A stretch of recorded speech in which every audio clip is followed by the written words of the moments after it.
Vanyakula క్షేత్రులను YCP మోసం చేసిందని చిత్తూరు నియోజకవర్గ కూటమి అభ్యర్థి గురజాల జగన్మోహన్ ఆరోపించారు.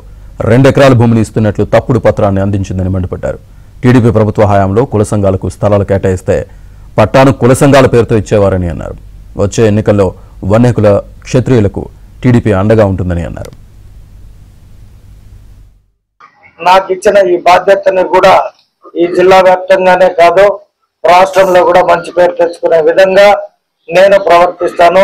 నువ్వు కూడా మాకు చిత్తూరు నియోజకవర్గంలో అభ్యర్థిగా ఎన్నుకున్నారు కాబట్టి అధిక సంఖ్యలో ఇక్కడ కుప్పము కాళహస్తిలో ఉన్నారు కాబట్టి చంద్రబాబు నాయుడు గారు నాకు పదవి ఇచ్చి న్యాయం చేశారు. నువ్వు మా వాళ్ళకి మీ ట్రస్ట్ ద్వారా ఒక గవర్నమెంట్ ఫీజు ఉంటుంది, దాన్ని కట్టి ఒక 3 ఎకరాలు ఇవ్వగలిగితే మా వాళ్ళకి 1 ఎకరాల చౌల్ట్రీ, 1 ఎకరాల స్కిల్ డెవలప్మెంట్ ఎడ్యుకేషన్ పర్పస్ లో 1 ఎకరా అనాథాశ్రమానికి కూడా కేటాయించాలి అని కోరారు.